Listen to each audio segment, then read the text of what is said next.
bell button.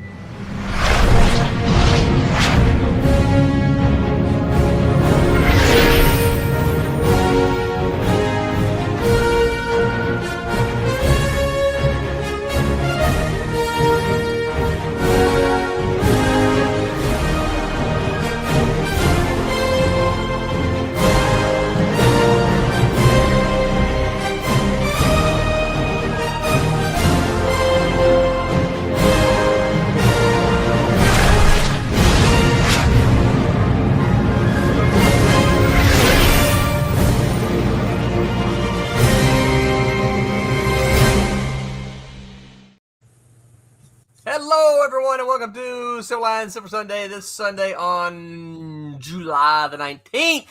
I'm excited to be here, and welcome Facebook. It won't surprise you guys at all, but I got that message when we launched. Facebook wasn't showing on Facebook, but I've got it down now. Whenever I see it, I deleted it and relaunched it, and we're all good. So they'll find a way to defeat you. Yep, they didn't miss anything. Anybody on Facebook didn't miss anything except for maybe some of that first part of the intro. I'm your host. I'm Roland Man. I'm excited to be here tonight. We're going to have us a fun night. I am joined, as always, by MilitantGazette.substack.com, the man in the mask guy himself, Mr. Mike W. Belcher. Say hi, Mike. Howdy, everybody. We are joined, of course, by San Diego bound himself, Mr. Tom Mason.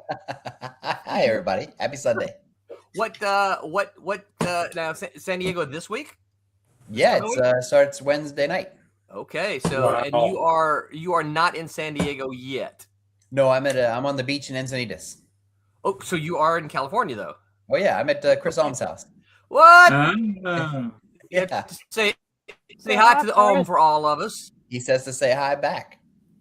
Is he sitting there behind you? Outdoor patio.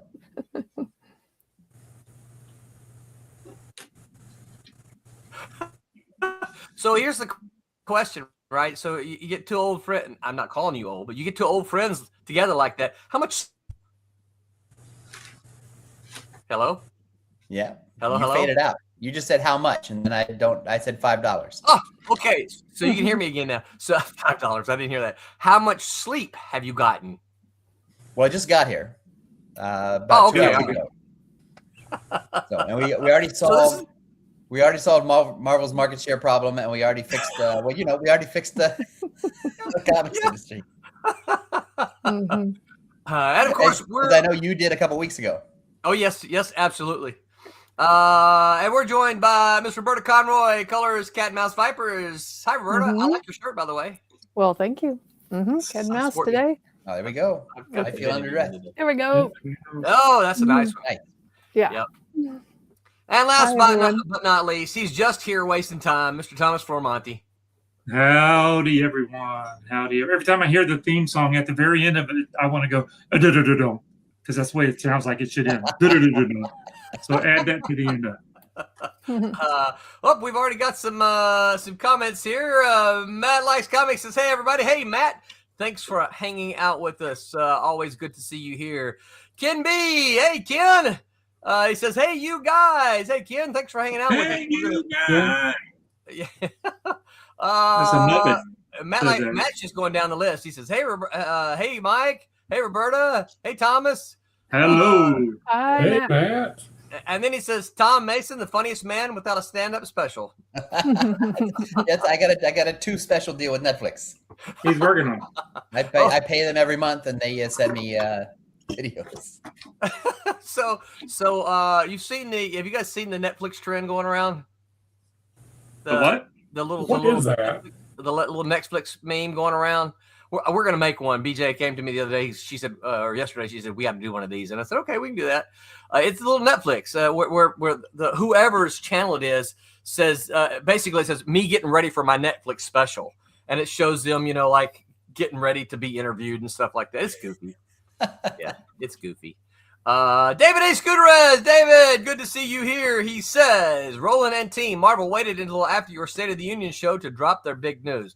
Well, David, funny you should mention that because we decided that we wanted to even though today is not, news day, Roberta just missed this before we launched.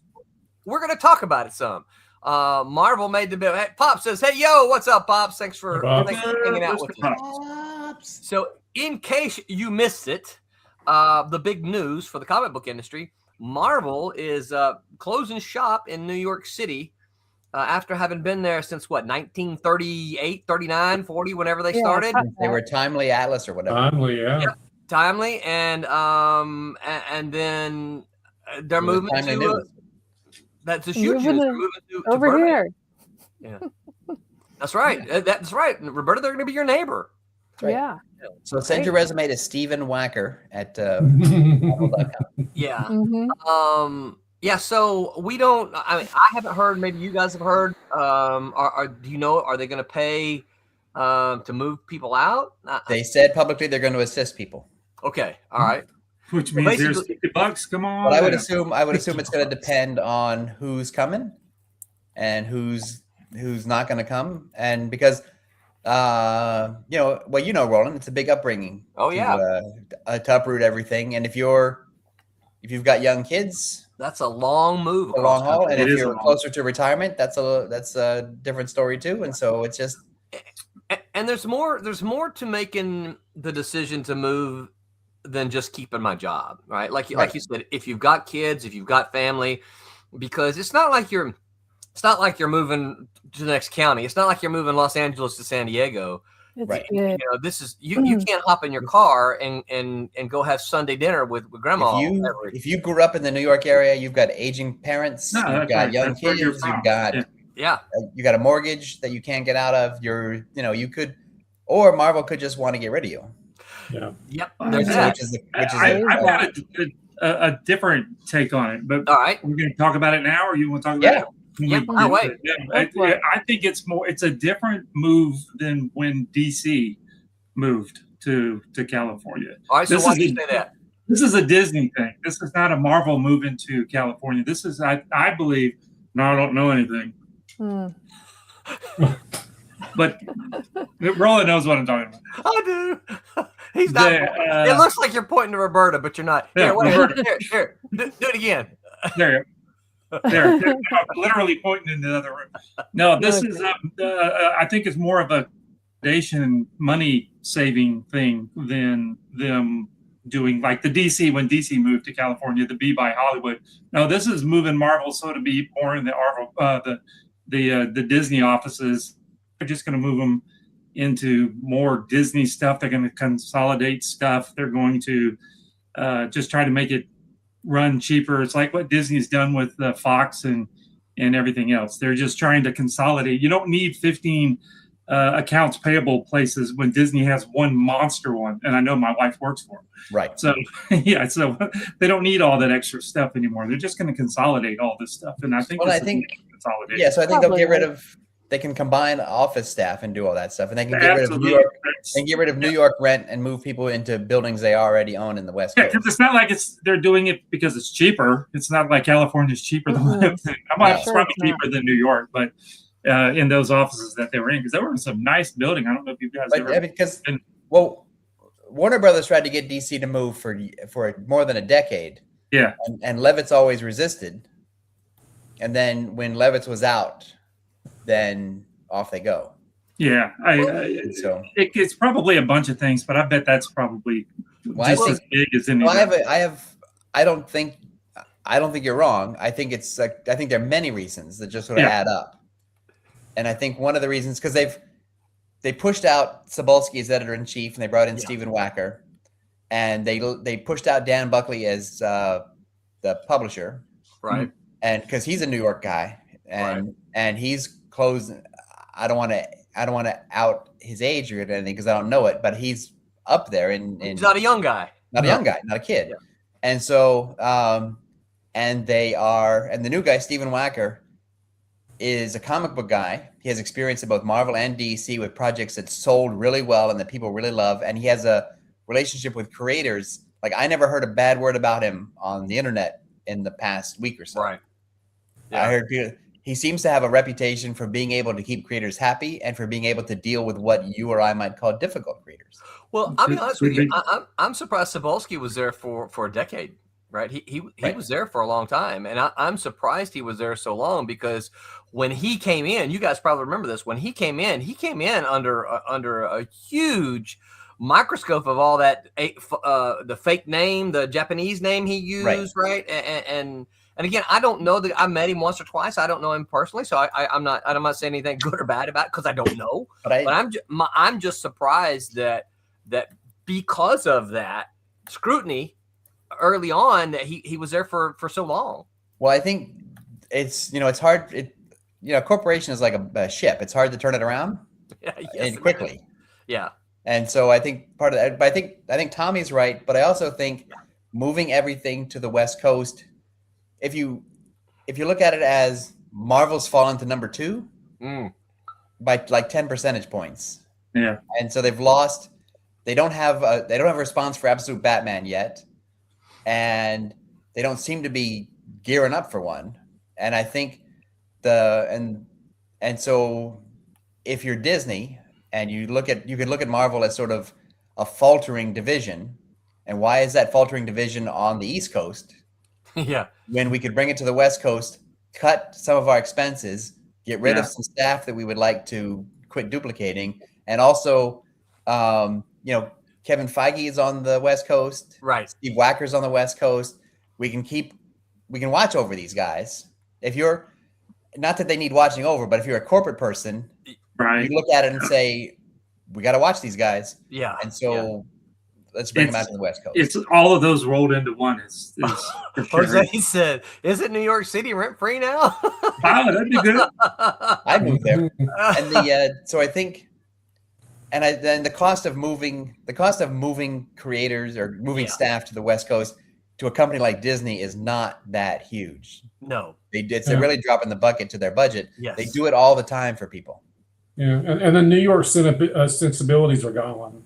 Yeah, the sentimentality's gone. No one probably at Marvel has that feeling of Marvel is New York, or New York. And there's that clean break of, this is how we used to do it. Yeah. It's like, well, we're not doing that now. This is the way we do it. Yeah. So Phil Man says, "Hey, yo, Silverline crew, how you all been? What is up, Phil? Good to see you, man. Hadn't seen you in a while. Good to see you hanging out here with us." Hello. Well, it's funny that you guys say corporate, because I think that's what this is all about. Often people, and Roberta and Tom, maybe you guys too, they will ask me when they get to talking about the Malibu and the Marvel stuff. It's like, well, weren't you mad about all that? And I'm like, you know what? Here's the deal. I was sad because I lost my job, because no one likes to lose a job, right? And I loved what I was doing, right? So, but I didn't take it personal, because it's not like someone was up there going, "We hate Roland Man, we want to get rid of him." It was like, no, here's a line item. Let's get rid of this line item. Right? That's all. It's corporate, right? It was all it was. It was, I was just one of the many line items that they were scratching out because they were trying to make the corporate backers happy. If anybody has seen that, if anybody's seen the movie Office Space, when the two guys get called, the two efficiency experts are in the office, and they're calling in the employees one at a time and saying, "What do you do? Do we need that? Yeah. What would you say you do here?" And here's the other thing. We've talked about this some. I don't know whether we've talked about this live or not. I know we've talked about it in answering stuff, but we talk about this when people talk about why Marvel doesn't want to do the Ultraverse, and people are always like, well, the accounting and the contracts are so difficult. They're like, wait, no. Malibu had a tiny accounting department that knew how to do. Are you telling me Marvel's big corporate accounting couldn't figure that out? No, that's just we had Kirk, we had Caroline, and we had Rob. Three guys, and they figured it out with no trouble whatsoever. So are you telling me Disney can't figure that out? They can figure it out. Right. Yeah. So I always laugh because that you guys are just looking for reasons to blame something. Yeah, that has nothing to do with it at all. No, if they felt it would make money, they'd bring it back in a heartbeat. Yeah. Oh yeah, absolutely. Or they grab this character, that character, the other, and just pretend. Con them in, and they'd be part of the universe, and we wouldn't even be thinking twice If a about it. creator or a movie guy or Tom Cruise said, "Listen, I want to be in a firearm movie," it would happen. Like Yeah, that. It happens so fast, your head wouldn't have time to spin. Right. And we would see omnibuses or collected volumes of the original firearm so quickly that you They'd make it happen, and then the internet would be full of, well, I hope they don't screw it up. Yeah. And then all the haters would come out and make it so it firearm doesn't look like that. That's right. Not my firearm. Yeah, so I think. Oh, Matt Lake's coming. Just moved his way up to the top of my list. He says, "Bring back the ferret." Oh, Yeah. So I think all. I mean, there's like a dozen reasons why it's. If you're a corporation, it's a good thing to do it. If you're a creator on staff, and you might lose your job, that's a horrible thing. Yeah. Well, but corporations are not your friend. No, or your family. No, and I also think, though, Tom, I think there's probably more, and who knows, but I think there's probably more to what you said. This is a way for them to get rid of some of their staff. Yeah, always, because now I think we all know if you want to fire an employee, there's a whole process. Oh yeah, where you have to have documented stuff and HR stuff, but if you just have layoffs or if people just decide not to move. Right. That's you're not moving? We're sorry to lose you. You're a valuable part of the operation. Yeah, but, thanks anyway. Right. Don't let the severance store hit you. So long, and thanks for all the fish, right? Yeah. Yeah. A lot of people think that, because Marvel owns Malibu, or however you want to call it, owns them. They think they're going, not Malibu. Well, Malibu, I guess, but Marvel. They think it most of the time when you say that, they're thinking it's just the movies and stuff. They're not realizing it's also Roland is I'm here. I'm just standing up and turning on my fan. Yeah, we don't want to see what you that area in the camera. No, we don't. Wait a minute, I'm going to stand up too. I think we all should stand up. Yeah. So, what I was getting at is that a lot of people don't realize it's the comics too. It's everything. It's the movies and the comics, and so it's a whole lot easier to. And I think I don't. I mean, again, this is not inside information because I don't really know, but there is no synergy really between the comics and the movies and the TV shows anymore. No. If you love the Marvel movies, there isn't a comic book currently that will give you that feeling. There's a Rocket Raccoon comic. It's not the movie. There's a Guardians comic. That's not the movie. There's a Thor comic. That's not the movie. There's an Iron Man comic. That's not the movie. No. So I think they didn't do a good job. And we talked about this before. In Japan, the manga and the anime are tied together. Like if you like the One Piece anime, you love the One Piece manga, and so comics in the U.S. are not like that. No, we don't have that kind of synergy. We talked about that a lot when the first we weren't doing the stream then, but as pals and on social media and everything, we talked about that first Avengers movie. It's like I like the first Avengers movie because I'm an Avengers fan, so I like that first Avengers movie a lot. But my trip to the comic shop, you're like, where does that fit in the comics? You're like, this is a little bit of this and a little bit of that, and a little bit of something else. And at least some of those early Marvel movies at least had a lot more to do with the essence of the comics. Yeah, because the Avengers movie, what brought them together? Well, the same thing it did in the comics, Loki. Right.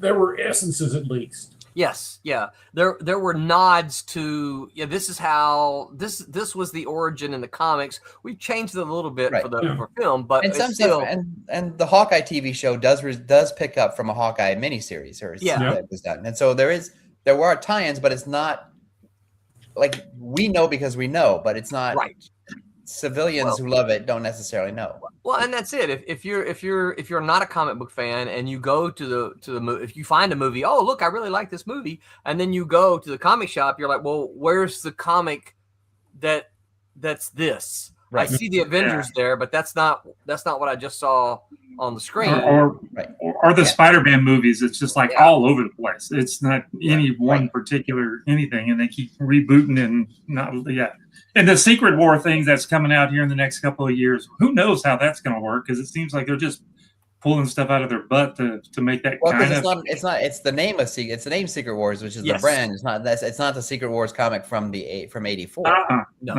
No. I don't think it shouldn't be really. But because Secret Wars is Not a if they're completely trying to different thing. tie it all in. yeah. Yeah. Yeah, I'm not sure. I'm not sure they could pull that off. Mhm. Well, I'm going to be there. It's a take my money situation. No. for me.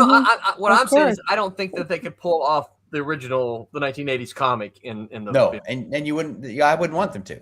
But Now, if if we you only wanna knew learn- somebody that wrote a book on that would be Yeah, I kind was of gonna cool. say, if that they could someone go. wants to know If only there was somebody who did write a book. Oh, look about at that. this! Oh my goodness! Oh, wait! Right. Look How at did that that! happen? That is. Oh, that looks nice, Tom. Oh, Ooh. so- On sale October 15th. It's got on the inside there's color Wait. pictures. Nice. So From the book. there's 75 color illustrations, cover Nice. reproductions, snarky little comments by yours truly. We expect no less. That's of course. So Oh, that's fantastic. October, huh? October 15th, Nice. wherever books are sold, or you can break into where I'm staying and just try to steal this from my cold dead hands. Yeah. So I'll be at San we'll be Diego waiting. waving this around like a hobo, trying to get people to give me another job. Yeah, and you'll have it chained to your hand, right? Like those briefcases. That's right. It'll be. That's right.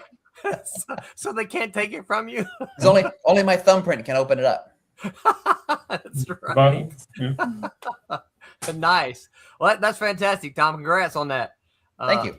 Congratulations. Yeah. What's That's pretty Tom, great. Tommy, what do you have? Oh, he just went to get a drink. I had to I get got a new something. water bottle. I was starting to cough, and I was like, I got to go get something to drink. And these are really cool. This is because we're now sponsored by Ohio Hua-Huas. These new drink bottles. They're really good. I have a ton of water bottles. These are really good. It's got a really cool little water fountain thing, but it doesn't keep your drink cold. Well, sometimes I don't want a cold drink. That's right. Sometimes I want a hot drink. Mhm. So I think a more important question to me is is this good or bad for Marvel? Like, is this good or bad for comics? What does it mean? You know, That's a good. I don't 'Cause think I will it makes argue- a difference. I will argue that Yeah, I the don't think so. DC move to the West Coast got a stronger DC. yeah. It brought Marie Did it? Javins in as the EIC, which she wasn't going to be if she was the It took a while They- though. yes, because they had to get rid of somebody. Yeah. Or maybe two somebodies. And then, but I think DC, whether or not we like the books, I think is irrelevant. I Right. would say that DC as a comic book company is doing better sales wise Yeah. than they were before the move. And they Well, seem to be a little bit energized under the So, new people. I also want to, because you said, Tom, you mentioned that DC had or Marvel was 10% market share below DC, right? Yeah. Here's the big deal about people listening to that might say, okay, cool. You know, DC is ahead of Marvel. No. What you don't realize, right, is that in our, right, the five of us here on the stream, in our reading lifespan, that's never happened. Okay, yes, there have been tiny little blips where, oh, look, they had you know, the death of Superman. They blipped up and then they blipped back down, right? And I don't know. I don't even know if that month was an accurate. But Marvel has always done, ever since we've been around. Marvel's always dominated, right? There have been times it's been close. Marvel's always been number one. This is a huge deal. And I'm sure most Marvel pundits will say it's not so much what DC's doing right, it's what Marvel's doing wrong. And you know, I can't argue that either. I don't think that's can't wrong. either. Yeah. I can't either. So I don't know that I'm going to answer your question, Tom, but what I'm going to pose another question though, is that in relation to your question, is it good or bad? Marvel has always, the Marvel universe has always been New York City centric.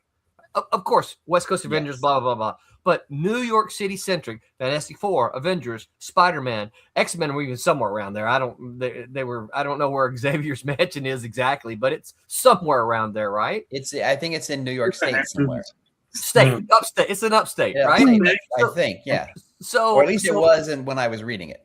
That isn't a problem for LA. Yeah. To I think make it'll still be New York centric. The company just won't be in New York. Well, so I mean, but This here's is the just thing. corporate.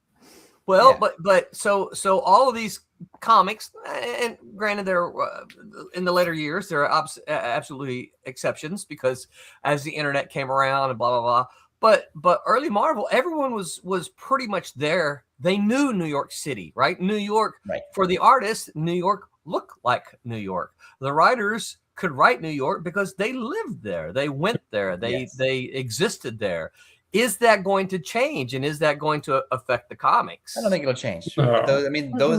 Those days of a New York City centered universe probably don't make any sense because the creative people are no longer New York centric. Yeah. And Well, so you had Kirby with Nancy Street. I mean, it was Right. Nancy Street, and now it's Jack Kirby Way. I mean, Right. you don't have that.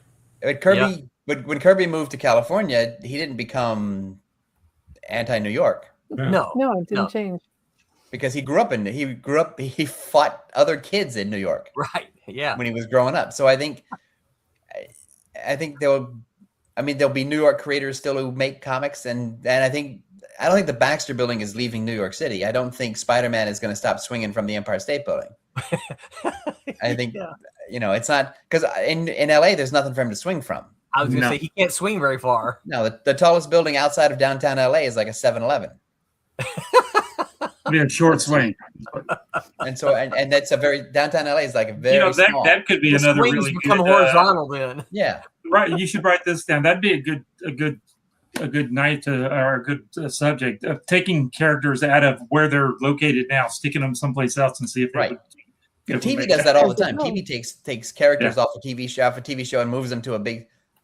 Bones always comes to LA for filming the movies based on her books, and Jessica Fletcher would come to LA or go to Brazil or go to a writers' conference in London or something. Yeah. So, but comics rarely take a guy out. I don't know about taking man and sticking him into downtown Hattiesburg, where we went to a little town. But, so Roland, Yeah. here's the answer. You don't live in New Orleans anymore. No, that's true. You still write about it, And you still make your artists draw it. That's right. Even if the That's super don't easy to post find. around. Right. No, you're right. And I don't disagree with that. It was just it's a question I was And posing. if Mike gets rich off Hollywood and moves to Beverly Hills, he's still going to draw, the stuff from his Kentucky life. Right.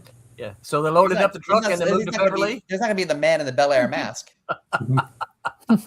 Or you're just gonna call him Jed Clampett? Yeah.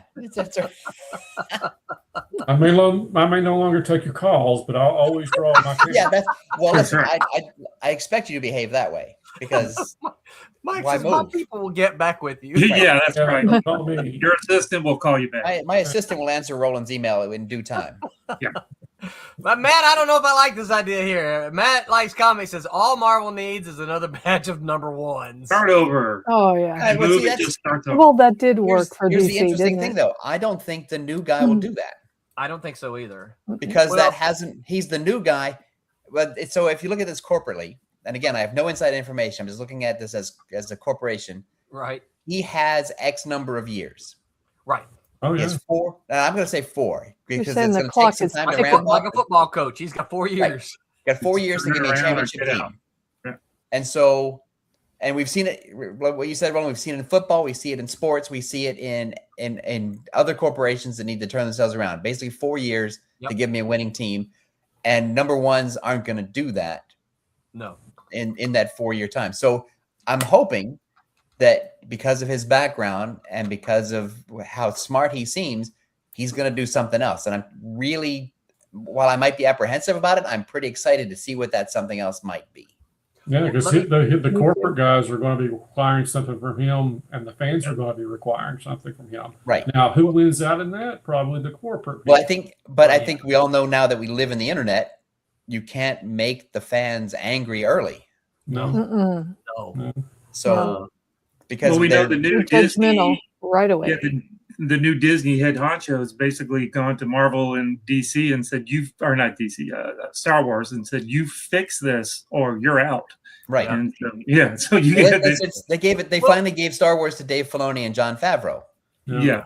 Well, And- one of the guys probably do a good job. The other one, Well, Filoni, I think He does the Filoni is same. a guy who eats and breathes and poops Star Wars, and I think Definitely. that yeah, do but he seems to be very easily distracted. It seems like. well, he loves Star Wars. Who wouldn't be Favreau distracted? in general is just pretty good, I think. Yeah, Yeah. Favreau only makes an occasional bad movie. Yeah. Yeah. I like Let his me, sensitivity personally. let me ask you a question. What does success look like then? Does he have to retake the #1 spot for him to be successful, or is there some other measuring stick for success? I would say he has to show that his plan is working. He has to show that sales are going up. He has to show that internet chatter is positive, and he has to show that he's on a roll that will eventually reclaim the #1 status. To me, it was the one that you said right before that. He just has to get the people to shut up and start liking the books again. Right. So, Yeah. yeah. And he If you won't, get do that with new #1s. Yeah, No. if you could get the trolls to quit having things to be trolls about, then I think that's Right. probably a big turnaround. But I think we also know that getting a troll to buy in to not being a troll is also pretty hard. Oh my gosh, People yeah. like being trolls. They sure. But they do shift though. Right. Yeah, they can. Yeah, they can. Well, I Absolutely. remember.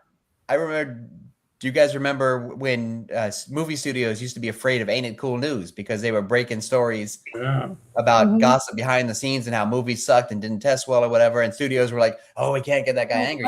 And then they started inviting that guy out to movie premieres and letting him walk the red carpet and letting him meet and interview the stars or whatever. And suddenly he stops being critical of Hollywood movies, and he's like, "I'm in the club now." Right, that's it. I'm in the club. I'm in the club. I got in. Yeah, that's where we got influencers from. I mean, Right. seriously, that was the beginning of that, where people, look at my product or look at this product from this person. They like this. We're just in a different kind of age. Yeah. But, I think Wacker is going to have a situation. Again, he's going to have to figure out who is he going to answer to, because a lot of the things fans care about, again, aren't the Marvel bottom line. No. Right. I mean, I it's think- going to be a situation. It's like with the Byrne thing. With Byrne, I read something that someone said, well, Cebulski couldn't bring Byrne back to Marvel, but an entirely different company that has an association with Marvel got Byrne back to Marvel. But it's like, I don't think Disney cares about that. Right. Yeah. So It's not a big deal to them. that's what's interesting, because I'm not going to get political, I swear, but I'm going to say this. We've all seen politicians who talk about something and we look at them like, well, that's not important. That's important Right. to you. That's not Right. important to me. And so I think what Wacker has to do is he's got to find a way to talk to people about their comics like he's one of them. And then when and don't talk to us like he's a member of the board. Right. But then when he goes to the board, talk about that stuff to the board. Right. He seems like a guy who can make that balance. I don't care about Marvel's corporate stuff, and I don't need to hear about it in the press. Save that for the boardroom. Tell me what is going to make me buy more And comics. Tom, I will say this. I think this is one of the things that you and Alm were really good at. You could come to me, the editors, me and Hank and Dan and Mark, right? And you could have this conversation and talk about the suits, and right. But then you could go to them, right? And our editors are, and the thing about it is, I wasn't in on. I never heard you do that, but I know you did that, right? You got to play. You got to be able to talk to both sides. Yes, and here's the thing. I don't know how successful I did it or not, but I had to do that as well, because Tom or you or Alm would come to me and say, well, here, and then I'd go to the creators. You know what? These Right. guys are telling me, and they're just jerks. They don't understand the creator. They don't get, you have to be able to do that. Yeah, but I think but I don't want to sound like you sell out one side to the other. No. But you have to. No, but Because you one of the- can shift the language. Yeah. Yes. Yeah. Yes. And I think, Yeah. and based on Wacker's past for being able to handle difficult creators, Marie Javins is the same way. She has a reputation for being able to get difficult creators to do good work and not be so, Yeah. difficult. I saw her very briefly. I waved hello to her. I don't think she remembered me. She looked at me with recognition, right? But she didn't stop. So Right. I'm like, okay, she recognizes me, but she has no. She can't place me. But here's the thing. So I'll brag now. I had dinner with her 2 years ago at San Diego on the last Sunday of the show. Yeah. And it was me, and it was Chadwick, and it was Ulbrich, and a couple other people. And she was able to sit with us and not talk about comics. Like Awesome. we talked about real life stuff, Yeah. like, family and rent and Dogs and whatever kids. and stuff, like a real person. And I think Yeah. that's a skill. Oh yeah. Because we're at a comic book show. I talked about comics for 5 days already. And also, if I'm at a table with Marie Javins, I don't need to talk to her about her job. Right. I'm more interested in finding out what kind of person she is. And I was super impressed. And that's what I want from my EIC. Yep. Yeah. Yeah. I agree. And I'll be the first to admit I don't know Whacker at all. No, I don't either. But I don't. Other than what I've read, I judge a person by their internet trolls, and so and he got high marks. Yeah, doesn't seem to have any. Yeah, yeah. He will now because he's the guy in charge. So all bombs get thrown his way. Jose says, "I don't believe you." About what? that I don't know him. Oh, Jose says, "I know everyone." Well, you do. But the thing is, you know everyone, but the way you know them is kind of random.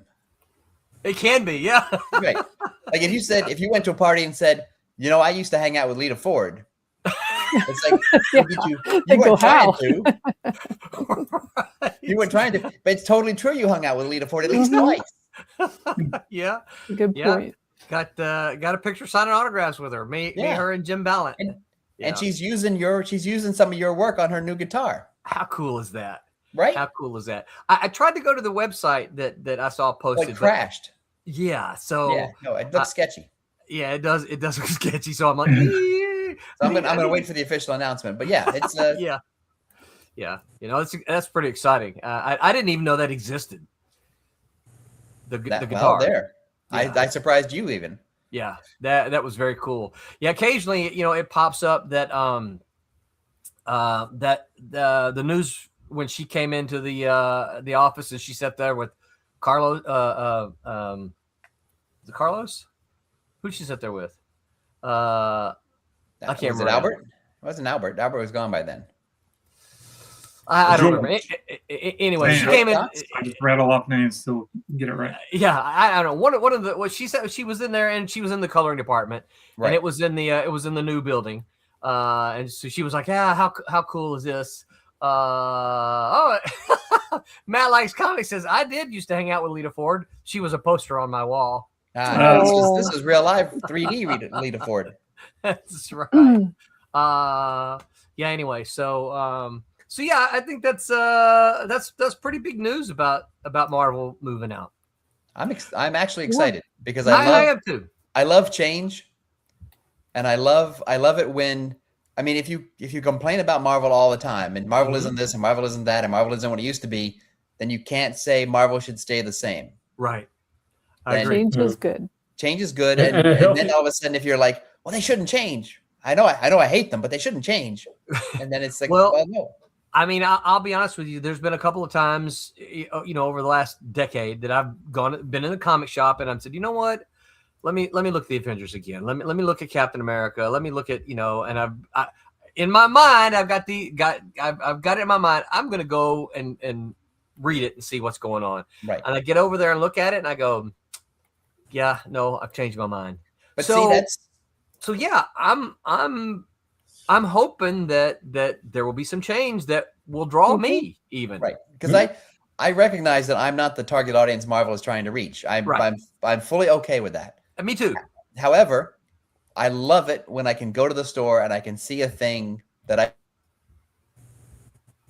like, oh, even though this is new and has a new sensibility and isn't the same thing I read when I was 10, I like this thing. And I'll talk to somebody about it and I'll recommend it to somebody and I would love to post about it. And so I want I want that because if you can please me, even with just one comic, Yeah. I'm going to assume with my gigantic ego that you're doing okay. Well, we talk about we talk about art story on here a lot as well, and I think for me one of the things they have to address, and I think Roberta would be on board with this, is the muddy overall look of the books. They just look. You open them up and they just look so muddy. Well, they don't know how to use the coloring skills that we got. Right. That's what I'm saying. We learned a lot. By being color separators, not colorists. I need them to know that. I think that's very true. But I also think they're looking at the screen and thinking that's what it is. It's not all the same. But why isn't there a Roberta there to say, you're looking at the screen, you need to understand this is going to print differently? There may be. This may be an actual choice. But right now, I mean, the industry for the last 10 or 15 years has been geared toward collectors and slabbing. That's the reason you no longer really see story elements on a cover. It's just a pretty pinup. It's a pretty whatever because it's 300 variants of just a regular issue down the road because it's intended for an entirely different audience that is just going to put in the slab and brag about having it.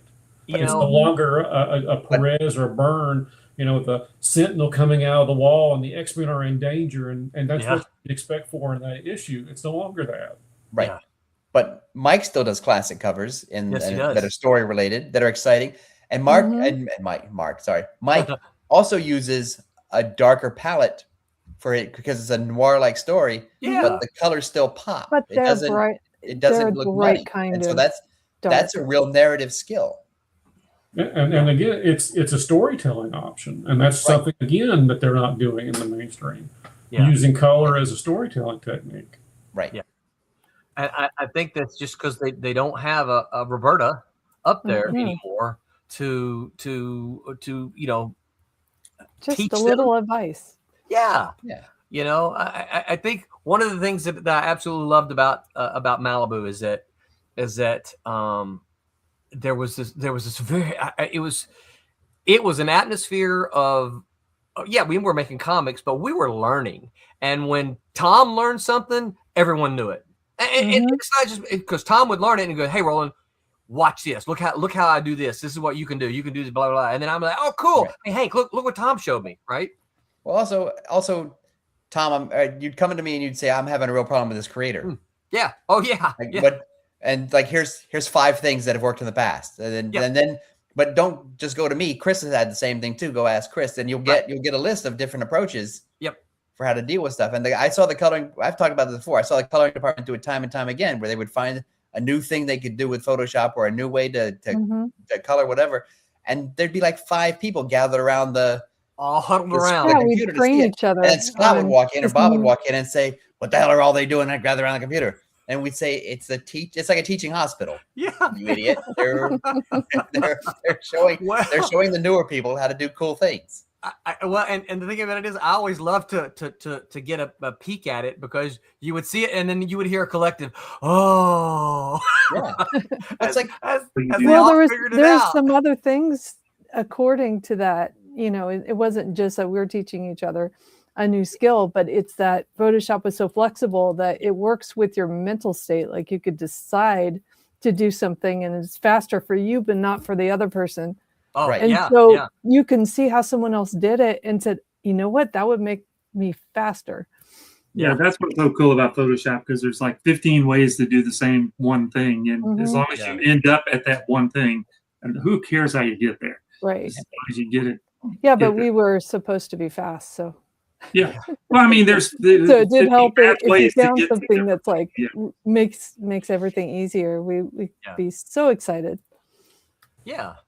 But again, the thing is that you guys would share, right? And it wasn't just that one of the group of you would know how to do it. Is suddenly all of you knew how to do it. Well, think of it this way: we're sharing a book. Yeah. So you know, if your steel looks different than my steel. Yep. That's not like one colorist getting to shine. It's like the book looks strange. Weird. It looks weird. Yeah. I think color palettes was one of the smartest things that was great. They did there. Yeah. Well, you've seen old movies where people in the office are trying to climb over each other and keep secrets and stab each other in the back or whatever. And it's like and myself and Dwell were like, that's going to be a stupid office if we do stuff like that. So there's no reward for stabbing anybody in the back or keeping stuff a secret. It's like, no, just plus we're stupid. We're going to blurt out stuff anyway. We might as well, we can't not tell stuff. So well, we're excited too. There's that. Yeah. It's like, like when new art comes in, I'm not going to hide it from Roland because it's my artist and I don't want Roland to see what my artist is doing. It's like, I want Roland to see it. Because it's cool. It's cool. Yeah. I want to show you how cool it is. I'm a fan of this stuff. I'm not just a worker. It's right. Like, hey, come over here and look at this. Yeah, absolutely. It was fun. Anything else about the Marvel move? I'm excited. I'm looking forward to it. Yeah, I me too. I think in the I think there will be some pains, you know, because I think there will be people who choose not to go, and I think inevitably some of those decisions are going to come off as, well, Marvel's decided to let me go kind of thing, you know, because they're not going to move. So I think there will be some pains, but I think ultimately it will. And if go ahead, Nick. I was just going to say a healthy Marvel is good for us. Yes, it is. Yeah. We can't be completely obtuse about the idea of Marvel going away because we need Marvel. Yes. Right. That's the thing. Need Marvel as an entity. Marvel, we said it before, Marvel and DC need to both be healthy for the direct market to exist because that creates space for independent comics to exist. Yes, absolutely. And so that's independent comics cannot compete in the direct market if it's not there. No. And so that's I want people going into the comic shop every week to look for their Spider-Mans and their Batmans, because while they're there, I want them to turn around and go, oh, look, what's this cat and mouse? I've never heard of it. I want people to be excited about comics because otherwise we become like the island of misfit toys. We become like Lionel trains, or we become other fads that have just disappeared completely. And I don't want comics to do that. I don't either. Because I don't either. Comic books are too much of a fun art form to fade away. And I don't necessarily don't want them to go all digital. I don't want them to disappear. I don't want them to, whatever.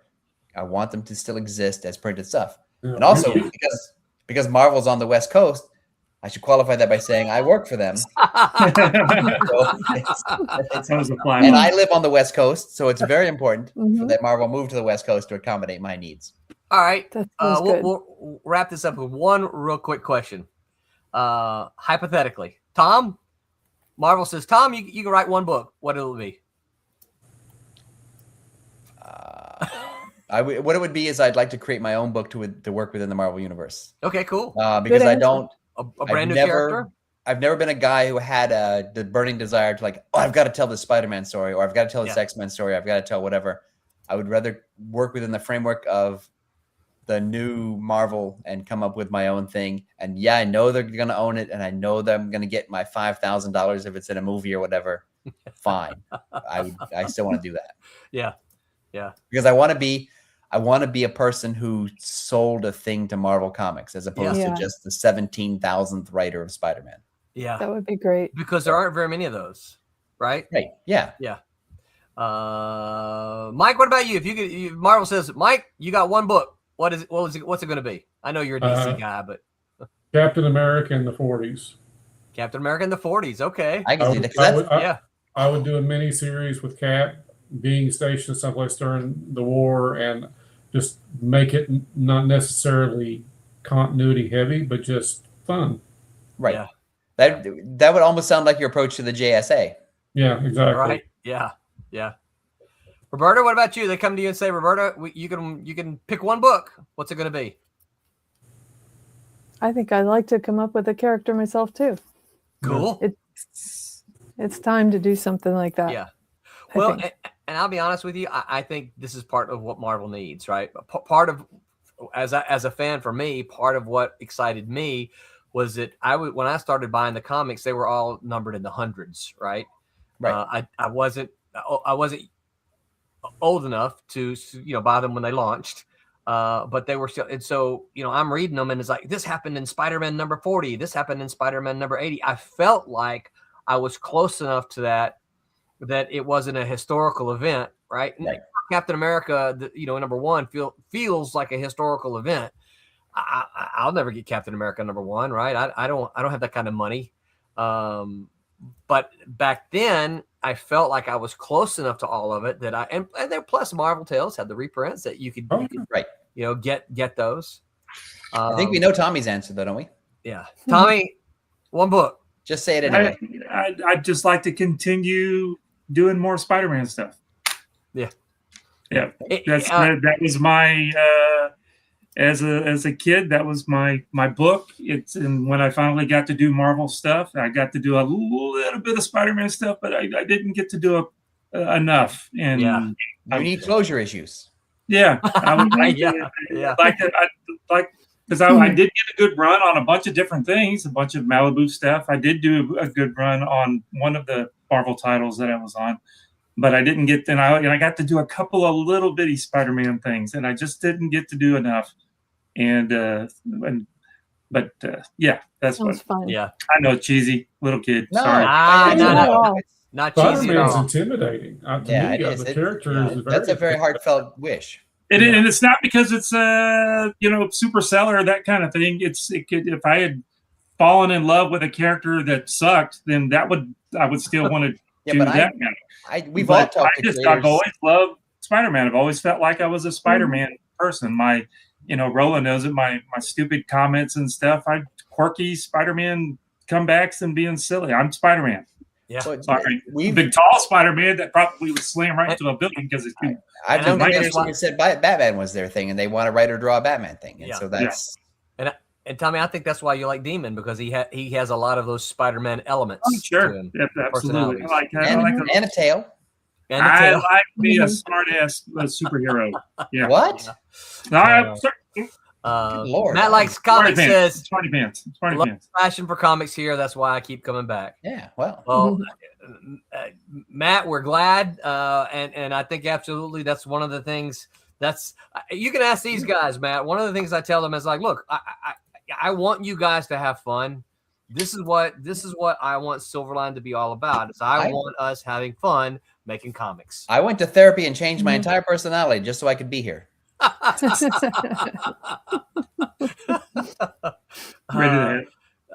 So you, Roland, you pick one. Yeah, so I think if I could do one, it would be the Vision. Yes, it would be the Vision, but hold on, it would be the Englehart Perez era Avengers that had the cool Vision in it. I would go back to the 40s Vision. See, that's cool too. Oh no, I wouldn't go back that far. I would go back to what Englehart did with the Vision in the Avengers. Yeah. All right. Yeah. You could write it. We can get Stephen Butler to draw it because he's his Vision too. He loves Vision. Yeah. Oh yeah. Yeah. And then I'll take a sabbatical from Spider-Man and ink it, and then Roberta can draw it or color it, and then Mike can letter it. I'll complain about it on the internet. There you go. Tom can edit it. Tom can edit it. Roland Vision would never do this. What? Well, I don't have. The thing is, I don't have a strong. I don't have a vision for the Vision. No vision. I wouldn't know how to correct your assumptions. I would just want you to tell a good story. Right. Yeah. Because I think one of the things that makes comics difficult for people is how they feel forced to stick to very small details that don't necessarily matter. Yeah. Yeah. And so and we I think sometimes that works and rewards the reader, but I think sometimes that can get in the way. Well, and we have which is why I like Mike's idea of being out of continuity. Yeah. Oh yeah. Because it's just a story. Yeah. It's a story. Yeah. Yeah. I was always a continuity guy. I think that's one of the things I liked about when I first. Yeah, but you like Frank Herbert's Dune and all that other stuff that all ties in together. You're chasing a larger structure. Well, the thing about Captain America, I think a lot of people get drowned in is him lamenting he's in a different time period, and that gets boring to me after a while. because I don't think that's the character. I think the character would just accept things and kind of eventually, yes, put his nose to the grindstone and said, "This is the status quo now." Yeah. But I think a lot of people just get wrapped up in that man out of time thing. It's too much like if he said, "Man, I wish being skinny." Yeah. I wish I was that again. I said, I don't want to. I've spent too many years as a super soldier. I miss it when I was scrawny. Yeah. I miss being skinny. Right. Well, I miss being skinny too. Matt likes comics, says I believe it, Tom. Okay, well, our advertised topic for the night. Oh yeah, what is the topic of the show tonight? I think we wasted 6 pages. Well, you know what? Here's the thing about this. It was I like the idea, but I wasn't convinced. And of course, now I know you guys. We can take a topic and talk about it for a long time. But when I scheduled it, I'm like, I'm not sure we can talk an hour about this. But the topic was how to waste 6 pages without realizing it. And maybe I should have changed it to how to waste 50 minutes without talking about the topip. I think that we can make this 3 against 2 kind of a thing, because I'm going to halfway speak for Roberta and Mike, and y'all can tell me if I'm wrong or not.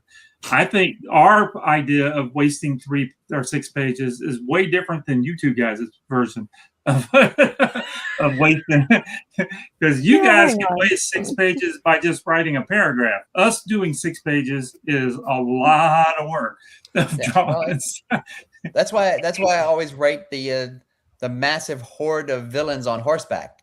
Yeah, charges the fort. The Armada approaches. Yeah. Like if the thoughts are doing 6 pages of just wasted space or whatever, it's like, no, that's so much work. But as a learned skill, like I just did, I don't know if we can talk about it yet, Roland. I did a 6-page story for Roland, and it involves Santa Claus, and I didn't do any reindeer stuff.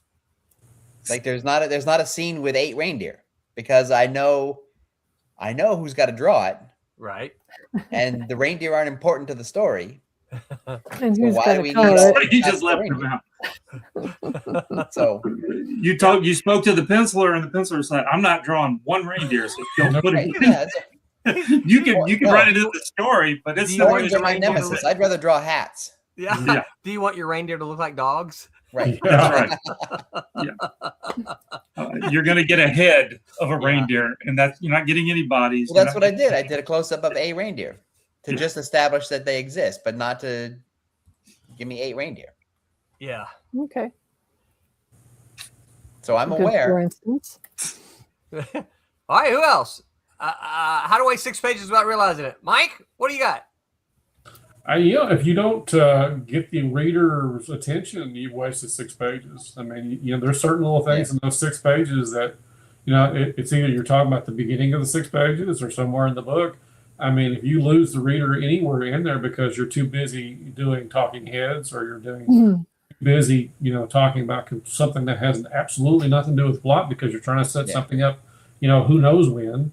You gotta have kind of a, you understand you've got limited real estate in the pages of. I love that you use that term, Mike. Real estate. I've been using this in my class for a couple of years now. That's what when we're doing a comic book, we have real estate. You have story real estate, and you only have so much, right? So you can't waste it. Well, the thing, because I'll bring up Eisner again. But when Eisner was doing the spirit sections, it's 8 pages. And the first page was a splash page, and and that's it. He can't just suddenly say I've got 9. Nope. So he can't wait. He's a great one to study because he's very economical. Yes. In his dialogue and his ability to move a story forward, because he has that limited real estate, and you can. He even had less than that. He had 7 pages. All the spirit stories were 7 pages. So you had 1 page that was a splash, and so he had 6 pages to get exposition, positioning, characters. That's an unusual number, Mike. Why 7? I'm not, because that was the insert. The insert only had so many pages, and so he had individual stories in this insert, this Sunday comic thing that was inserted into the newspapers, the syndicates that he had, and so he had 7 pages. The spirit was 7 pages because you had a Lady Luck story, or you had Mystic Story, or these other things that he was trying to sell out to the syndicate. So there was very specific pages, and it was typically the first story.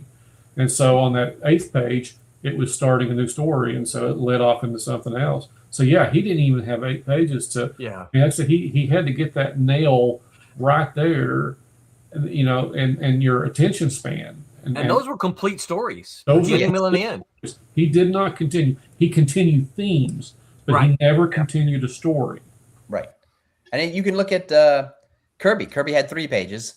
He had his page 1, and then he had his double page spread. So he understood that he needed to get you to the bottom of page 1 to want to turn to the double page spread, and the double page spread is where you buy in. Yeah. Yes. Yeah. And then you continue, because if you look at his double page spreads, who's not turning the page? Yeah. Right. Yeah. And he's known that since the Fantastic Four. I'm going to put a link for everyone in here. I've shared it with you guys before. Someone, I don't know who, someone took a bunch of Jack Kirby double page spreads and put them on Flickr. Oh, they're beautiful. I think everyone watching the stream needs to go look. I'm putting the link in the chat for everybody. You need to go look at it. These are just you can just sit there and just flip and look at them for forever. Yeah, they're beautiful. Yes. But as far as the 6 pages, I mean, modern comics try to be TV shows, and then they waste those pages in dialogue. Yeah. Where you need, like, well, what are you going to do? You just wasted 6 pages that you needed to have inciting action. You need to have something that had something to do with the character. Instead of having these people, you want to show off your dialogue skills. You're wanting to show off, all these, funny one-liners that you want to get out, but that's not how comics are built. Because again, no, we only have so much space, and so we have to use every inch of that page to convey something to you. Yeah. Also, you don't need all that stuff, because Spider-Man works. We like Spider-Man's snappy dialogue, but he doesn't do it all the time. No, he's not riffing constantly. He's riffing in the fight scene, which I always took to be like nerves. Yeah. Right. Yeah. And part of his defense, trying to throw the bad guy off. It gave him something to do while he's fighting, because I know the modern sensibility is, we just want to show a fight, right? And there's even in the Avengers, I rewatched the one with the airport scene here. I can't remember. Civil War. Civil War. Yeah. There's even a funny comment when Falcon says, "There's usually not so much talking during a fight, right?" Yeah. And Spider-Man's just talking. Oh, sorry, right? Yeah, burn off. But one of the things is we've talked about this before, is that Spider-Man's making these quips. This makes you, as the reader, slow down and read the dialogue while you're looking at the images. Otherwise, you're just flipping through because it's just a fight. So you're going to move through. And it's also a good fight strategy, because you're occupying the mental time of the villain. Yeah, absolutely. So Spider-Man, when I get into this fight with people, I always make up a story about what I'm doing later on in the day as one does. Yeah, that's what you got to do. But you don't see Peter Parker's not that quippy when he's talking to Aunt May, or when he's talking to Mary Jane, or when he's trying to save Gwen Stacy's life or whatever. He's not quippy. He's just a regular dude. You don't have Spider-Man sitting at the kitchen table having that dialogue. No. Right. He's not sitting there in a costume having that dialogue. No. Because that's boring. It's visually boring. I don't want to see that. I just don't. Matt Lex Comics says Santa with a dog sled would be an alternate universe story. Yes. Hey, Matt, don't give Tom any ideas. That's right. Hey, Roland, I got a pitch for you. Right. Look what you did. Grey Wolf Graphics says, "Hey, you chat. What's up, Grey Wolf? Good to see you here. Thanks for hanging out with us." David A. Scudera says, "I had the good fortune seeing some Kirby double page spreads in person at the Skirball Center. Yep. Chef's kiss. I saw those too. Goodness. Those are beautiful. Man, Dude, I can just. The thing is, they're so detailed. They're so rich. They're so powerful that when you see them at original size, it's mind blowing. I can only imagine. I'm. You guys know all these artist versions of the comics that they do. I'm fortunate to have the Commandy volume. Oh my gosh! And I can just sit there and just look at. And you can look at them because you can look at and it's the original size, and it's just size gorgeous. of the art. Yes, beautiful Unbelievably stuff. good. Yeah, well, if you look in the 40s when he was working with Joe Simon, he was doing the 8-page stories, and he still was able because they didn't have the real estate. Yeah, he completely nailed those page layouts. Even back then, just using 8 pages, didn't have a double page spread to lean on. Yeah, and so those early Kirby's, you see that there's a lot of magic in a very short amount of space. He was also doing stuff that we think of as modern, but he was doing it back then, which is he was breaking the panel border. He was having characters run from one panel to another where their foot was crossing over the panel, the panel gutter. Yeah. And he just did a lot of really crazy stuff that we think of as modern, but existed from him in the 40s. Yeah. Roberta, what about you? How do you think how you could waste 6 pages without realizing it? Well, I think if you had one scene with a lot of atmosphere, you could extend the backgrounds to give it a lot of mood, and just keep running with that. And you could go a long way, and it would be interesting, and you would be all of a sudden out of pages. So, Roberta, I've said this about you before. It's singing your praises, of course.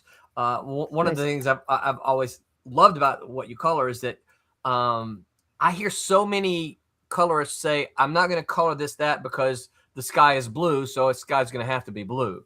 And Roberta's like, yeah, but I'm going to make it red because that is what the emotion and the tone needs for this scene. Mm-hmm. I love that because it's okay. The sky's not really red. We know that. We understand that. But you, as a colorist, are helping to generate that mood there, and you're not like going, "Oh, but the sky is blue. I have to color it blue." Yeah. Well, if you no, you don't. You don't. It can read however your mind plays tricks on you. If you have all the tones that relate to each other, it could be completely red, and you still feel like it's a normal sky. Yeah.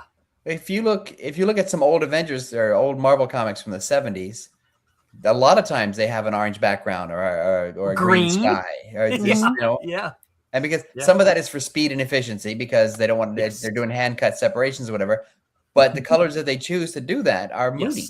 Yes. Mm-hmm. Yeah. And some of them are to help pop the foreground character. Yes. Yeah. Oh, I've got this color. I need green in the background to help pop that out. So the color serves the art. Tricks you can have. It works in your favor when you have more than one reason to do it. Yeah. It's comics. That's it. It doesn't have to be real. No. We're not. Jose Fuentes says pacing a talking and inner monologue for 6 pages long. Essentially Sandman. Yes, that's right. Yeah. Chatty Sandman. He talked a lot. Yeah. But he also would run text around in circles and you have to work for it sometimes. Isn't there one that you had to turn the comic around in circles to read? Yeah, I'm out. Yeah. No, I loved it. It's too precious and sweet for me. Yeah, but it took time, and I reread it. So I wonder how that would work on tablet today. Because if you turn your tablet, it would rotate the image. That's right. The auto rotate would ruin it for you. You get twisted. Darn it! All right, Tom. What do you think? How can you waste 6 pages without realizing it? Well, I waste 6 pages by thinking that all of my dialogue is really, really clever and everybody has to see it and hear it. And then I realize, I've got an editor. My editor is going to probably say to me, hey, you know what? These are all your stupid tropes that you use all the time. You better cut that out. And so that I think I could waste 6 pages that way in my first draft, but then they would never survive a second draft. And then with the next issue, my editor would warn me, hey, you're not going to do that again, are you?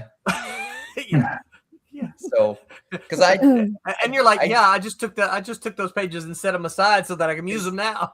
Because the thing is, I understand that the modern comic is 21, 22 pages long at the high end. And for me, the win is to be able to be so concise that I can get the story that I want into those 22 pages. So it's not really about me filling the space. It's about me finding a way to structure the story that I can still get everything I want in and recognizing what is and is not important. and being able to meet that real estate obligation. Yeah, because that is not a lot of pages to tell. No, it really isn't. And if you break it down to at least 1.5 fight scenes, then for pacing, and then you've got to introduce your main character and your supporting cast, and then your B story or whatever, you've charted out your whole real estate, and then not much left. Right. Yeah. Where's all the place for all my brilliant jokes? Right. That's right. That's why they fight and joke at the same time. You can't tell all your jokes on the last page. Right. I've moved them all to the end so that way they're all lumped together. Yeah. Because to me, writing is a puzzle. Yeah. And being able to figure it out. That's why I can't use AI, because it takes away the thing about writing that I like, which is writing is a problem. Yeah. Yes, but it's not insurmountable. It's just you have to put in the work and you have to figure things out. Yeah. And solving the puzzle, it's like when I get that moment of like, oh, I figured it out. Yeah. That's the fun part. Yeah. That is the fun part. Yeah. And so that's where I get the satisfaction. If you give me 21 pages and I can fill the 21 pages in a way that everybody likes.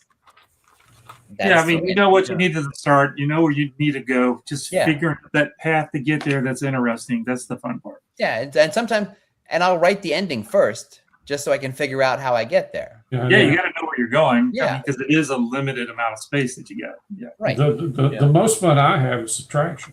I love taking stuff out. Yes, but I feel like then I'm actually getting somewhere. Because my opinion is nothing's precious. My ego is out the door. If I want to do a good story or something that somebody else can enjoy, if I can take things out to make it more enjoyable, I have no ego in that. Nothing I've drawn, nothing I've written, it's excised because I think it can be a better pace. It's gone. And so that actually is a lot more fun because if I can figure out how to say something quicker or more sparse, hey, that's fun. Yeah. This may surprise everybody here, but my skill was joke writing. And so the joke writing skill is what? I never would have guessed that. It's hard to believe how to get to the punchline faster with as few words as possible, because you don't want to hold the laugh. You want to be able to get to the laugh as quick as possible. So you're writing to the joke is what you're doing. Trying to get I'm not writing to show you off my flowery language. I'm writing to get to the point. And so that is a skill that gets applied to almost everything now. It's like, how can I got to get to the point. I don't need the side journey. Yeah, for sure. Yeah. Well, you mentioned for me, so we got 22 pages, right? That's kind of the standard here at Silverline. Lots of reasons that I won't go into right now. 22 pages. And so what I try to do is I think, all right, me as a reader, I don't want to read 22 pages of talking heads, right? Right. I also don't want to read just 22 pages of fight scene, right? Right. So in my mind, I'm like, okay, I'm going to have 11 pages of action, right? Doesn't necessarily mean fight, but action, and then 11 pages of slower content. I don't want to go page 1 to 11 slow, page 12 through 22 fast. So I try to mix them in. All right, a couple pages slower, some movement, something fast, slower move, right? I want that movement like this to hopefully keep the reader going. You can learn that structure from any movie or TV show too. They have a big fight scene, then they have kind of a slower scene to sort of bring everybody down, and then they amp it up again. Yeah, I mean, it's got to be. I've mentioned that the way that I write my Zomboy stuff, my Inferno Studio stuff, where it's a little. I do it in 8-page chunks, so it's a roller coaster. So it's you got to keep doing this, and then there's some nice little swim there, and then some nice little there. You like that? Yeah. I'll get in there. Yeah. I'm done. Matt Likes Comics says Batman and his thought bubbles before Robin came along. That's right. There's a lot of inner monologue before he had a boy he could kill. Well, and that's also, this is something I talk about in my class. A part of the reason we have when you watch TV shows, right? There's an experienced person, a veteran, and then there's a new person, a rookie or someone new to the job. That's so that the experienced person can explain it to the rookie. Right. You can have dialogue, you can learn character, you can learn personality through all this, but he also is the dual aspect of that is he's helping to explain things to the audience. Right. I'm inserting the key in this lock because this is a special key that, right. Well, you can see it You can see it in shows like news radio starts when Dave Foley shows up on his first day at the office. WKRP in Cincinnati starts when Andy Travis comes in and takes over the radio station. Right. Friends starts when Rachel leaves her wedding and shows up at her old friends again. It's a great way to sort of introduce the structure, but also to introduce all the characters to the audience without saying, "Hi, my name is Jerry." Yes, right. And you don't want those. You don't want those info dumps. This is Ross. He did blah blah blah blah blah. Instead, no, you don't. We kind of learn as Rachel learns. Right. Yeah. Because also, the more you give away, the more you take away from a story down the road. Yeah. Yeah. So, you know. Yeah. Because I and Roland, I know you do this because we talked about this before. If I have to cut something, I save it in a document for later. So the thing is, yes, I'm precious. You know. Yeah. Here's all my see, I'm a little bit there, a little bit there. Yeah. If I like something but it doesn't work for this particular story and I have to cut it, it's like, oh no, I got to kill my darlings or whatever. Yeah, but I put it in a document where I'm going to use it eventually somewhere else. So it's not. Yep. I haven't really killed it. I've just sort of saved it. Right. Yes. I don't kill it because I like it. So, but it doesn't fit. It doesn't work here. Yes. And so I'm just gonna hang on to it because it will absolutely work somewhere else. I'm sure of that. That's right. And there's a tremendous satisfaction. It's almost like sex where I go back into the document and go, I'm going to use this now. That's where it goes. It goes right here. Yeah. Yeah. Houston, Texas. Dave says, hello, gang. What's up, Houston, Texas, Dave? Good to see you here. We're almost done, though, Houston, Texas, Dave. So yeah, that's right. So you'll have to watch us on the YouTube. That's right. You'll have to see all the cool stuff that we've already talked about, and you're like, man, I missed that. But the good news is you can catch us on YouTube by just looking up Silverline Comics on YouTube. And there we are. We're there 24 hours a day. That's right. So have we cleared the topic? Yeah, I think so. Anybody else have anything to say? How to waste 6 pages without realizing it? Bore the reader. There you go. Yeah, don't bore the reader. No if action. you've got 6 pages and it's not moving the story along a little bit, it's like, I feel so bad. If you can do it like Roberta said, like Neil Gaiman does, and it can hold your interest, then fine. You're not. But if you're like, I couldn't write 6 pages, and it would just be boring. Somebody'd have to punch me in the face. Well, and also Neil Gaiman's an exception, right? So yes. I mean, people are reading his books because of that's the way that he's writing. Yeah, they want that. I mean, that's right. True. Yeah. If he suddenly wrote like Kirby, that would be different. Yes. Right. Exactly. Yeah. I think one of the things I like to ask myself is like, what does this page accomplish, right? If I just have this one page, if I look at what does this page accomplish, how does it advance the story? Again, right. I love the term Mike used, real estate, because you've only got so much real estate, and you can't waste it by doing stuff that doesn't matter to the story, right? And so you want to make sure every page is advancing the story in some form or fashion, I think. Well, it's not just that it's advancing. I'm kind of thinking of pacing in general. If you have a story arc that is just unfolding too slowly, you're advancing the story, but the pace is boring your reader. Yeah. You don't want the reader to be reading and say, "Come on, let's go, get on with it." And if I wanted to see something slow going, I'd just go outside and just look. Right. Watch the clouds. Yeah, I just see what my neighbor's doing because that's watch somebody cut grass. You know how it's going to end. Like I do that on a day-to-day basis. I'm wanting to be entertained. This is supposed to be kind of fun. Comics are not the entertainment version of paint drying. Right.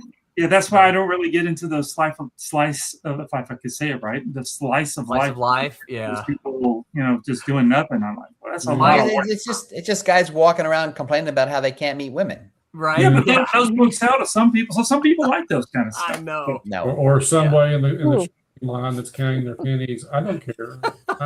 Right. Yeah. Mike, the only thing I'll say about your cutting the grass thing is you live far enough north that you probably don't get any fire ants.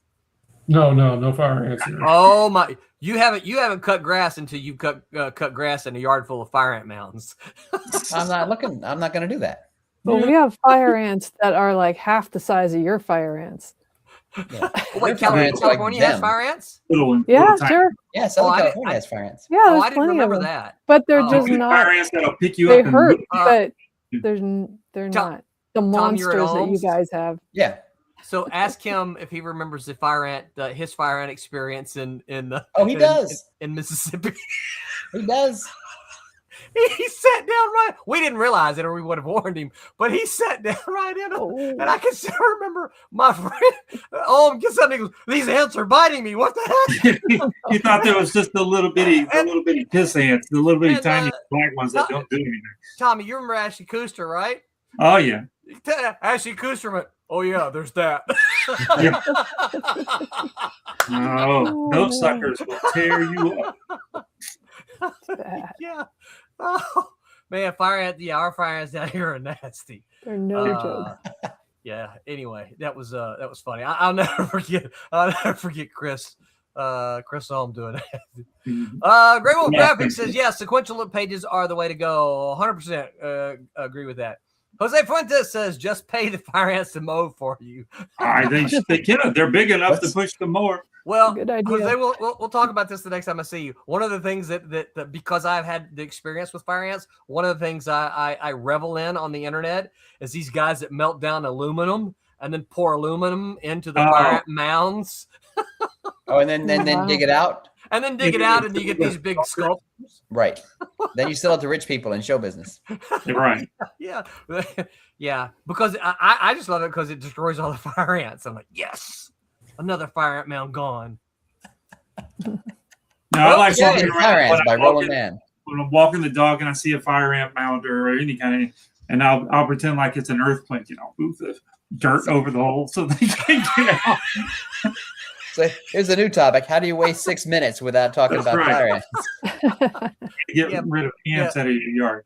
Because you guys don't. The people that are watching this, when you're here, you get rid of one. You don't really kill them. They just move somewhere else. Move. Right. Yeah, and then eventually they'll just move back. So I have to tell you all the stories sometimes of that when we were in Mississippi.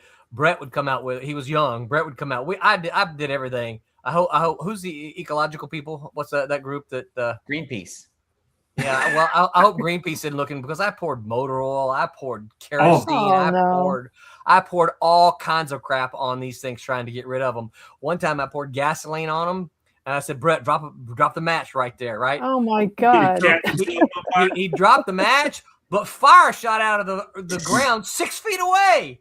yes, Mhm. We were both surprised. We were like, "What the heck?" That's how science works, Roland. That's how, yeah. But We 6 do feet, that's those how to big Yellow that fire Jacket. ant man was. We do Well, that yellow to jackets are the Jacket. worst. So, Yeah. oh god, They're the a-holes we're of talking about bees. bugs. So. I didn't want to talk Show about. about Welcome to Nature, hosted by Roland Man. Right. Great Wolf Graphics says, I have not seen many fire ants here in Tennessee. You're glad for that. You must be farther north. They move further south is what they do. Yeah, they stick. So they're creeping north, but they do stick Too cold. Too further cold. south. All right. Anything else, you guys? Before I announce what we Good got coming show. up. You could if you wanted to. You could look for my book in October 15th. Yeah. And Tom, it's available for pre-order on Amazon, right? And Amazon and Barnes & Noble and wherever other fine books are sold, you can always pre-order it. There you go. So you guys get out there. Wait, Tom, hold it up one more time. What's the name of that? Marvel Superheroes Marvel Secret Wars, the Superheroes epic Secret 1980 Wars. saga by me, yours By truly. Tom K. Mason. Uh, What's the K, Tom? Can you tell? Will people be able to hang out with Tom this week? The K stands for ketamine. The what? Ketamine? Will people be able to hang out with you this week? Yes, I'll be at San Diego Comic-Con starting Wednesday afternoon. Tom, take lots of pictures so you can share with us, of course. Absolutely. I will. I will send you some prior to Sunday's show. And, I think our buddy Stephen Butler said Stephen that Butler, I'm having lunch y'all with are him on gonna Saturday. have a lunch. Yeah, that'd be he great. sent me a message, said he's excited about it. Yeah, he's so He goes, funny. Guess who I'm having lunch with? I'm having lunch with he's so- Tom and Duo. He's so sweet. He said, "I'm here with my daughter. Can she come too?" It's like, We're comic You book said, people. no, leave her back in the room. Yeah, it's like, Leave her Yes. alone. Tell her no. Tell him I said on no. any panels? only one of my panels got approved. I'm on a panel about writing for corporate IP, Oh, which is okay. on Sunday afternoon. How to play in somebody else's sandbox. Yep. What are the rules? What are the experiences? What are the other stuff? And so I'm on with it's like 6 other people whose names I've forgotten, but everybody John Jackson Miller, one of them, by any chance? No, I wish it was. 'Cause I love that. He's guy. good. Yeah. But, he and I did a very similar panel to that in Memphis. Smaller, Yeah. much smaller show. He plays well with the other people's IP. He really does. Yeah, he really does. He's written Batman. He's written Star Wars. He's written Star Trek. Yep. So that's like all kind of. He's played in a lot of other people's sandboxes. Matlock's Comics says, Tom, I'd love to have you on to promote your book. My 2 publicists would absolutely agree. Email Roland and he'll give you my email address. Yeah, I thought I already gave it to you, Matt. Maybe I didn't. But yeah, just email me and I'll be happy to do that. Or I could just tell you it's here. It's BR549 at. Yeah, sorry, that's a joke only I know, I guess. Okay. Well, none of y'all watch Sea Hall? Good night, everyone. On Tuesday, a group of comic professionals discuss their favorite story arcs and what makes them so special. The best arcs in comic books. This is on Tuesday. Silverline show on Tuesday. On Wednesday, and the survey says there's no information there as to what it is. The title is just, and the survey says. So I'm guessing that they're going to do some surveys. Another game thing? So all you guys show up so you can at least answer the survey questions and get them some good info. We asked 100 people. We asked 100 people. The survey says next Sunday we will have no Tom Mason. That is my note on my calendar. I know. Tom will be having a blast at San Diego Comic-Con. I'll be with my new friends. If you want to hang out with Tom, you need to reach him. He will be wandering around the floor. You do not have a booth. Is this correct, Tom? It is correct, but I will be at the Tiki Bar at the Marriott Hotel many times. Okay. But we're still going to have a show next week. We're going to talk about Kickstarter Isn't Magic, crowdfunding tips. This is next Sunday. And unless you guys got anything else to say, we're done. Let's go. All right. Until next time, make mine Silverline. Good night, everybody. Good night, everybody. There we go. Still ending. Hi, I'm Chris Olm. I'm the former editor-in-chief of Malibu Comics. Make mine Silverline.